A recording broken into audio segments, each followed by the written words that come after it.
こんにちは、サラです。今回の動画は久しぶりに Q&A っていう感じで、前回スティーブンと現地の大学に通っている大学生が答える質問コーナーっていう感じで ICU 系と留学生の質問に答えたと思うんですけど、結構視聴率が良かったので、今回もそういう感じで、今回ライアンに電話をして答えてもらおうと思うんですけど、今回の、パート2とパート1とパート2があって、この動画はパート1になるんですけど、パート1では主に留学系と ICU 系の質問に答えてもらうんですけど、ライアンは実際アメリカの UC リバーサイド校から ICU に留学をしてきたんですけど、そうやって今から答えてもらう質問って、逆でも使えると思ってて、日本からアメリカに留学する際にもすごく役立つ質問とか役立つことをちゃんと答えてくれているので、誰かのためになればいいなと思って動画を作ることにしました。なのでICU 系とか留学系の質問に興味があったりとか、現地の大学を卒業している子からの意見を知りたいという方はぜひこの動画を見ていっていただけたらいいなというふうに思います。では早速 Let's get the video!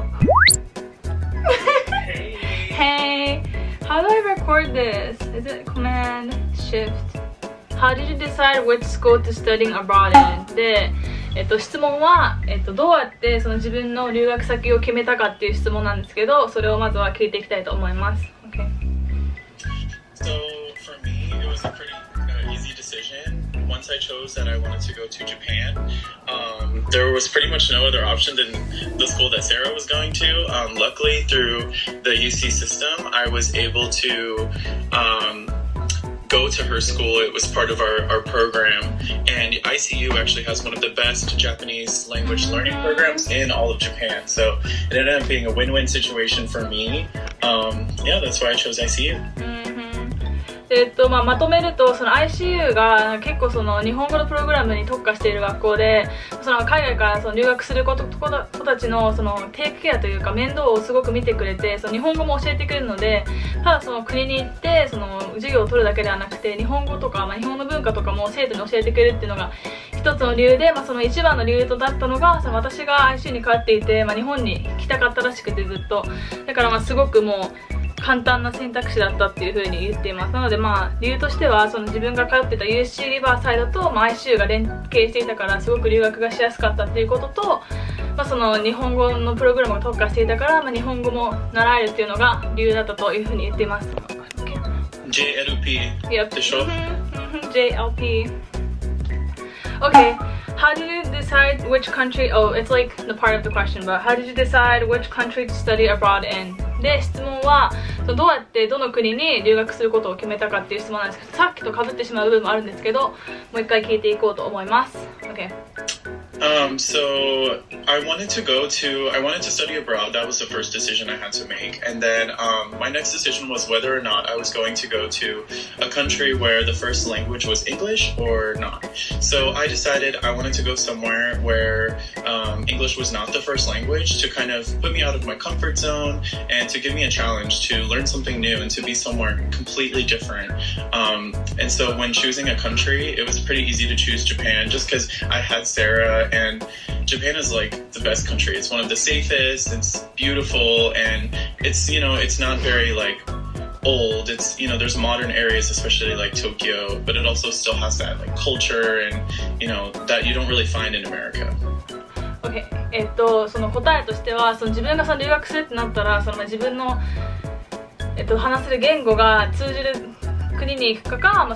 英語を母国語としている国に行くかっていう風に迷ったらしいんですけど、やっぱり自分すごいチャレンジすることが好きだから、チャレンジングな国に行きたいってなった時に、やっぱり日本だと英語が話せない人が結構多くて、自分生きていくためにはやっぱ日本語を習得して生きていかなきゃいけないんですけど、そういうチャレンジとかにすごくやる気とか、達成感を感じる、結構ライアン私もそうなんですけど、いろいろと自分が慣れてない場所に身を置くことで、成長できるし、それに対してすごい達成感とかやりがいを感じる人間なので、そこが決め手だったっていうことと、日本はやっぱり安全面でも発達面でも他の国に比べてはやっぱり進んでいるし、何も知らない国でもやっぱそうやって、そういう国であれば、何も心配せず行けるかなって思ったのが、日本を選んだ理由っていう風に言っています。 Okay, next question. How long did you stay in Japan and how long did it take for you to get used to the language? で、次の質問は、日本の留学期間はどれぐらいと、日本語を話せるまでにどれぐらい期間が必要だったかっていう質問になります。Okay. So I got to choose between couple different programs, including summer and then the 3 quarters, fall, spring, and winter. So at first I was going to go for 6 months, and then I decided, why not? This is a once-in-a-lifetime opportunity, so I decided to go for a whole year. In regards to the language, it took me probably about 3 or 4 months to be really comfortable, especially with speaking with random strangers in public. But a lot of credit goes to, again, the JLP at ICU, because their program is amazing and I learned so fast. By the end of my year, I was pretty much like conversationally fluent. I was able to understand almost every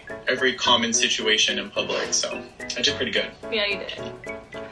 答えとしては自分やっぱJLP のおかげが本当に結構強いって言ってるんですけど、本当に3ヶ月では誰か見知らない人と日本語で話すことが慣れてきたって言ってて、もう1年経ったらもう本当に誰とでも問題なく日本語が話せるようになったっていうふうに言っていまして、1年間留学していたんですけど、やっぱICU は3学期制なので春秋冬から選ぶことができて、その時にまずは半年間来る予定だったんですけど、結構私の場合アメリカに留学に行っている子とかを、間近で見ていて、アメリカに今それこそ3ヶ月とか留学行ってる子とかがすごく間近にいて、それじゃあやっぱ結構変化が私の中では見られなかったので、そういう経験とかを伝えたらもう一生に一度だからだったら1年行こうかなっていう風になったっていうので1年留学を決断したようです。はい。Okay, thank you. The next question is, were you able to make friends that are not native in English? で次の質問は英語を話せない子でも友達になれたかっていうのが質問になります。So because when I lived in Japan, I lived in a big share house called Oak House. There was about 200 people who lived there. I would say about 60 or 70% of them were Japanese, and most of them didn't speak English. A lot of those people I didn't really hang out with or communicate with. I mostly hung out with a lot of the other foreign students and people who were living in the house, but I did get the opportunity to kind of converse with a couple of Japanese people who didn't speak any English at all, and I got to practice a lot of my Japanese that way. And I also got to converse and hang out with a lot of Japanese people who did speak English, whether their English was really good or they're just learning. It was nice. There was a little bit of everything in the house, so I got exposure to different people. Okay. ライアンは結構特徴的というかICU の寮に留学するっていう選択肢もあったんですけど、あえてライアンはオークハウスって言って約200人ぐらいが住んでいるシェアハウスが東小金井っていう本当に ICU からチャリで15分ぐらいの場所にあって、そこには外国の方ももちろんいるんですけど、本当に純ジャパの子とか英語が少し話せる人がいれば英語を理解することができるけど話せない人とかもいて、本当に様々な人が家に住んでいたので、本当に多分ライアンの場合はオークハウスに住んでいたからこそ本当にもう多種多様というかいろんな人とコミュニケーションを一つの家で取ることができたので、本当に特殊だったのかなっていうふうには思うんですけど、ライアンの場合は英語を話せない人とかでも結構フレンドリーっていうところもあるので友達になれたっていうことでした。Okay, next question is how much money did you bring to Japan? どれぐらいお金を持って日本に留学にしに来たかっていうのが次の質問になります。So unfortunately for me, I didn't have a lot of money before I came to Japan, so I didn't actually bring that much with me. But fortunately, I did receive a scholarship from the Japanese government for 80万, maybe? Something like that? Yeah. So I got 8万yen per month. So that was able to pay my rent and a little bit of food and stuff. I also paid my first month's rent before I came to Japan, so when I got here, I didn't have to worry about paying rent right away. So I honestly didn't come with more than just a couple $100s, and then as soon as I got here, I started getting my scholarship money, and then pretty soon after I got to Japan, I started teaching English and making money that way in private lessons, and then also at a little small private school. The scholarship, you didn't have to pay back, right? You just received it and No. kept it. Okay, Okay, thank you. ライアンの場合は残念ながらそこまでお金はその当時持ってなかったので、本当に数百ドルだから数万円しか持ってこなかったらしいんですけど、ラッキーなことにその日本政府からの奨学金が下りたらしくて、月8万円の奨学金が下りて、なんかそれを毎月もらっていたから、その奨学金を通して、家賃を払うことができたから、そこでプラマイゼロになったっていうのがあって、あとはその自分が日本に着いてから自力でその英語を教えるバイトを探して、その私立の学校とか、あとはそのマンツーマンの個人レッスンとかのその英会話を通して稼いでました。How much was the hour fee? I got paid $15 an hour, so 1,500 or 1,500 yeah. Yeah, 英会話 yeah, that's good. So 1,500円の時給で You were getting it a lot, huh? Like every day? I was only working probably about like 15 to 20 hours a week. Okay. なんか1週間に15時間から20時間働いてたんですけど、時給が1,500円だったんで You were rich back then. Yeah, I had a lot of money, and also I forgot, I also was receiving my financial aid money from America also. So I was every couple months before each quarter of school, I would receive a couple $1,000, which would also help me get through like about 3 months time with travel expenses and all of that. あとアメリカからの費用とかも出たらしくて、補助費用って言ってファイナンシャルエイドっていうのがあるんですけど、なんかそれを毎回学期ごとに数千ドルなので、数十万円ぐらい入ってたらしくて、それとかでも、それを旅費にしたりとかで足して、結構 You're traveling around the world, huh? You went to like Hiroshima, where else? You went to Kyoto?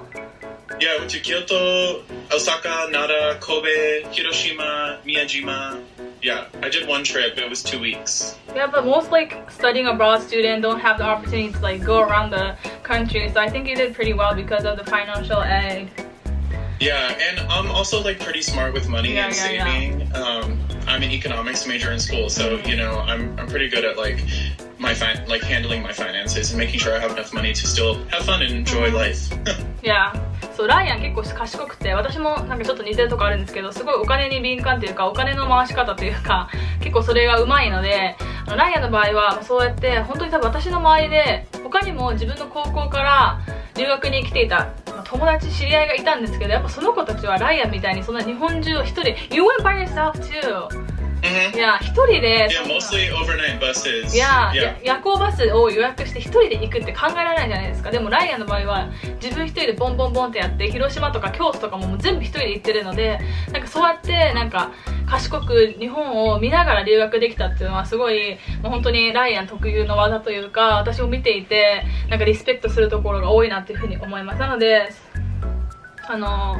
日本に持ってきたお金はそんなに多くなかったんですけど、日本に滞在期間に自分で稼いだりとか、自分でファイナンシャルエイドとか奨学金にアプライしたことによってなんかすごく充実した留学生活を送っていたなっていうのが自分の中での印象になります。Okay, next question is how much money did you spend per week? でこの質問は多分留学生とかだったら他の子に比べて観光の費用とか、